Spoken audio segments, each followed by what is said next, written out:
제가 자주 받은 질문 중에 하나로 영상을 시작하려고 하는데요. 미국에서 한 달 식비는 어느 정도로 예상하면 되나요? 사실 이거는 너무 어려운 질문이에요. 왜냐하면 사람마다 천차만별이거든요.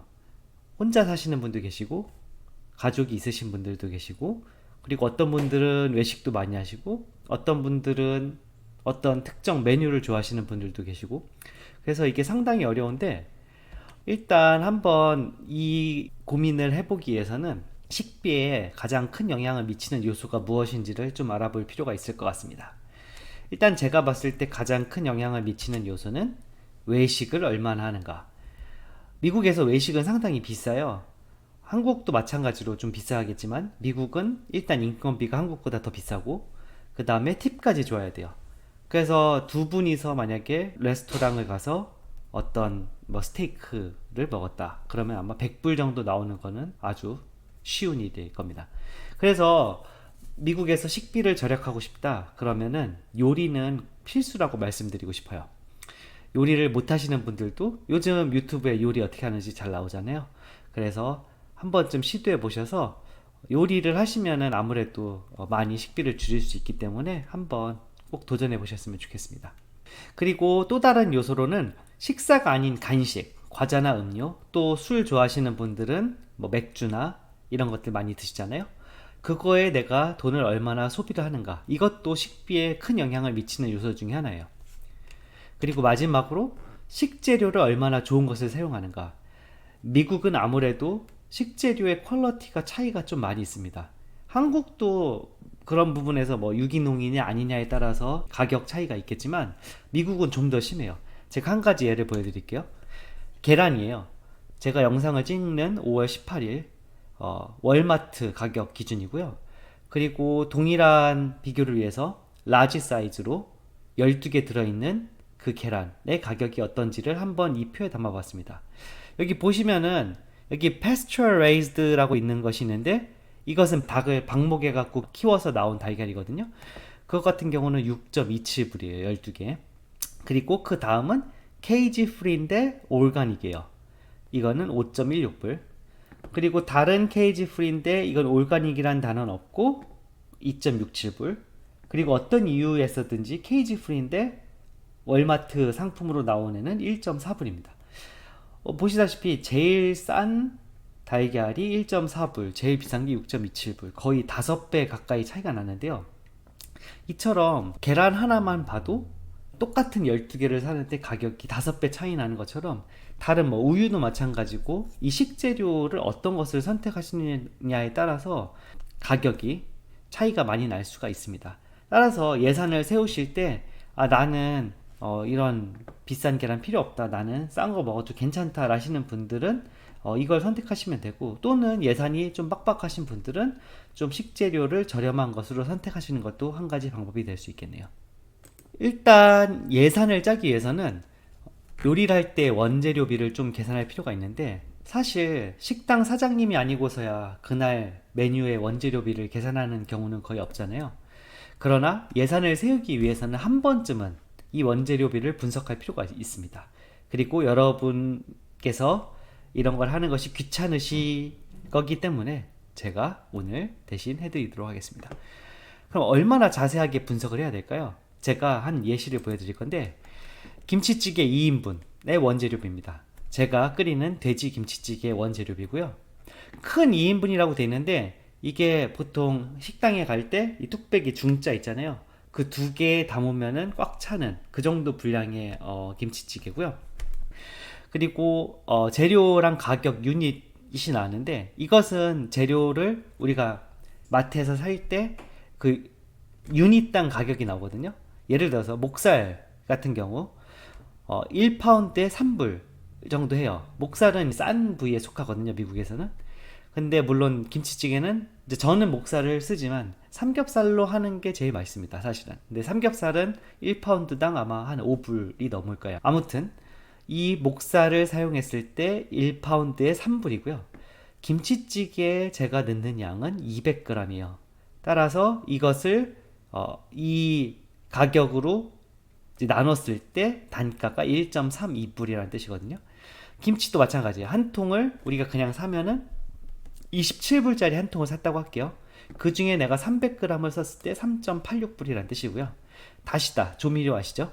이것을 1kg짜리를 16불에 샀는데 제가 이 김치찌개에 사용하는 양은 0.5스푼. 그래서 가격으로 환산했을 때 0.07불. 파도 들어갑니다.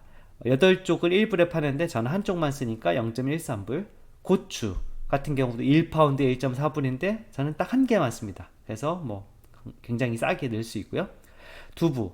두부를 한 모에 1.5불에 샀는데 저는 4분의 1모를 넣고요. 뭐 김치찌개 같은 경우는 두부 좋아하시는 분들은 반모를 넣으셔도 괜찮을 것 같습니다.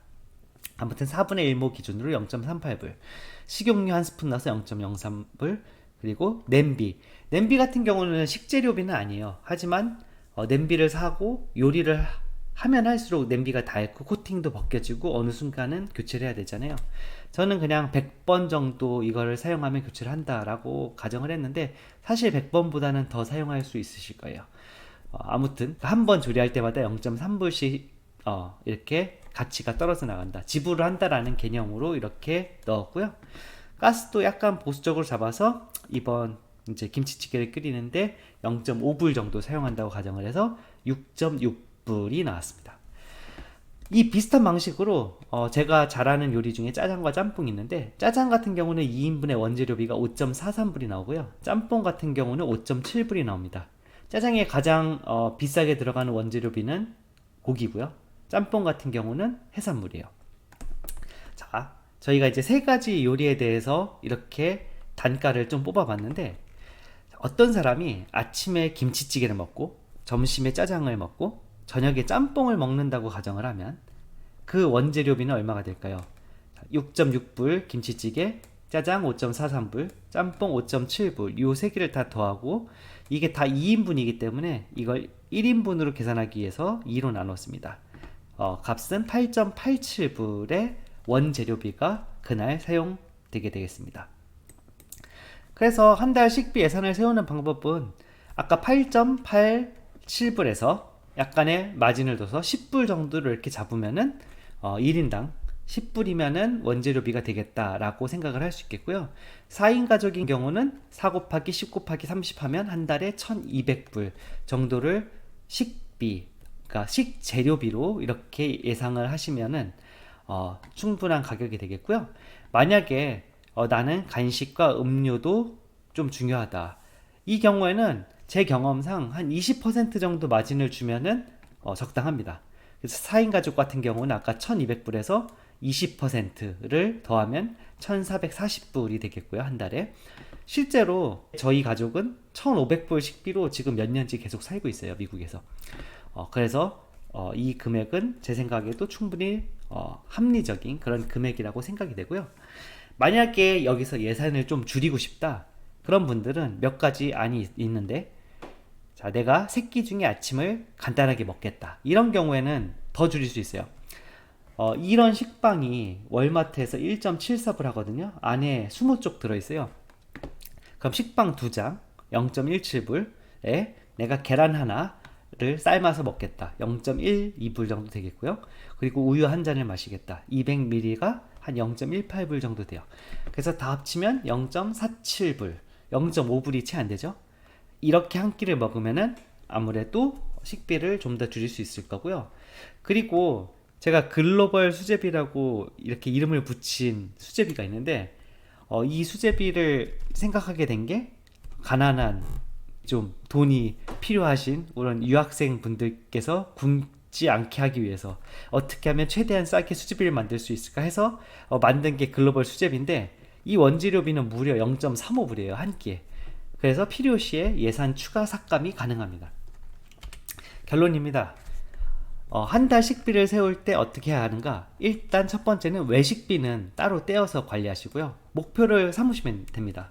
나는 재정이 타이트하기 때문에 외식을 하지 않겠다 하시는 분들은 그냥 제로로 잡으셔도 되고, 나는 외식을 한 달에 2번 정도 하겠다, 100불씩 2번을 하겠다, 비싼 곳에서 먹겠다, 이런 경우는 200불을 따로 떼어서 관리하시면 되고요. 외식비를 제외한 식비는 내가 삼시세끼를 해먹고 간식도 먹고 싶을 때 먹겠다 하시는 분들은 1인당 12불, 하루에 12불로 계산하시면은 적당한 가격이 나올 거고요. 나는 간식은 거의 먹지 않고 그냥 세 끼만 맛있게 먹겠다 그러신 분들은 하루에 10불로 계산하시면 되겠고, 나는 아침은 간단히 먹어서 식비를 좀 절약하겠다 하시는 분들은 하루에 7불. 나는 생존이 목적이다, 그래서 아침을 간단하게 먹고 점심은 글로벌 수제비 같은 것으로 때우고 저녁은 정상적인 식사, 아까 말씀드린 돼지김치찌개 아니면 뭐 제육볶음 이런 것들을 먹겠다 하시는 분들은 하루에 4불로도 어떻게든 생존이 가능합니다. 혹시 여러분께서 나의 식비가 하루에 12불을 초과한다, 외식을 제외하고요, 12불을 초과한다면은 여러분 한번 고민해 보실 필요가 있는 게, 간식이나 술이나 음료 이런 거를 너무 과도하게 하고 계실 가능성이 높고요. 예를 들면 커피를 너무 많이 산다던가 이런 것들, 아니면은 식재료를 여러분이 사셔가지고 냉동실 냉장고에 썩혀두었다가 버리고 있을 가능성이 높습니다. 그래서 이런 것도 한번 체크해 보시면은 내가 돈이 새는 곳을 이렇게 찾아서 보완할 수 있는 방법이기 때문에 꼭 한번 체크해 보셨으면 좋겠습니다. 넷월스고요. 5월 정기 모니터링입니다. 이건 항상 말씀드리는 거니까 따로 이렇게 구체적으로 말씀드리지 않을 거고요. 바로 5월 넷월스 정리로 들어가겠습니다. 일단 이번 달의 테이블을 보시면은 하우스랑 모기지가 빵원이죠. 큰 이벤트가 하나 있었습니다. 지난달에 저는 타 도시로 이사를 위해서 집을 매각했어요. 그래서 현재 홈리스 상태입니다. 지금 찍고 있는 요 배경도 에어비앤비에서 지금 찍고 있는 거거든요. 그리고 5월 말에 새 집으로 입주 예정인데, 4월에 보시면은 집이 50만 1000불로 밸류가 나왔었죠. 제가 모니터링 하는. 근데 실제로 집을 53만 8000불에 매각을 했어요. 그러니까 이 말은 무엇이냐면, 제가 이렇게 이제 모니터링 하는 홈 밸류랑 실제 오퍼를 받는 금액은 다를 수가 있어요.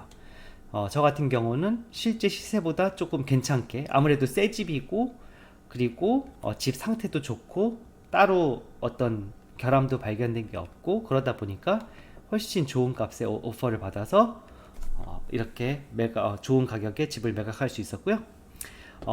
그래서 이번 달 5월 1일 기준으로 하우스와 모기지는 제로 상태가 되겠고, 중고차 가격을 보시면은 3월을 저점으로 해갖고 지금 4월, 5월 계속 꾸준히 올라가고 있어요. 지난달 CPI나 PC 물가 이런 것들을 보면은 중고차 가격이 계속 오르고 있거든요. 그 추세에 맞게 지금 저의 중고차 가격도 이렇게 계속 올라가고 있는 추세입니다. 그리고 캐시 같은 경우는 집을 팔아서 대금을 보유하고 있는 상태고요. 이번 달 말에 새 집을 이제 클로징 할 때 다운페이로 대부분 사용될 예정입니다. 주식 같은 경우는 계속 상승 추세예요. 요즘 불안한 사회 경제 상황이잖아요. 경제 침체가 오니 많이, 그리고 뭐 여러 가지 이슈들, 은행 이슈도 있고 뭐 미국이 파산한다 뭐 그런 이슈도 있고 여러 가지 이슈가 있지만 증시는 진짜 조용하게 꾸준하게 오르고 있어요. 계속 오르고 있는데 뭐 나중에 어떻게 될진 아무도 모르죠. 미래를 예측하는 건 어리석은 것 같고 그냥 제 매뉴얼에 맞게 꾸준히 투자를 진행하고 있습니다. 401k도 마찬가지로, 펜션 플랜도 마찬가지로 이렇게 꾸준하게 오르고 있어서 저의 총 넷월스는 지난달 53만 8천불 대비해서 약 4만 3천불 오른 58만 1000불이 저의 넷월스가 되겠습니다. 앞으로도 꾸준히 모니터링 할 예정이고요. 또 다음번에도 좋은 정보로 여러분을 찾아뵙도록 하겠습니다. 좋은 하루 보내시고요. 다음에 뵙겠습니다. 감사합니다.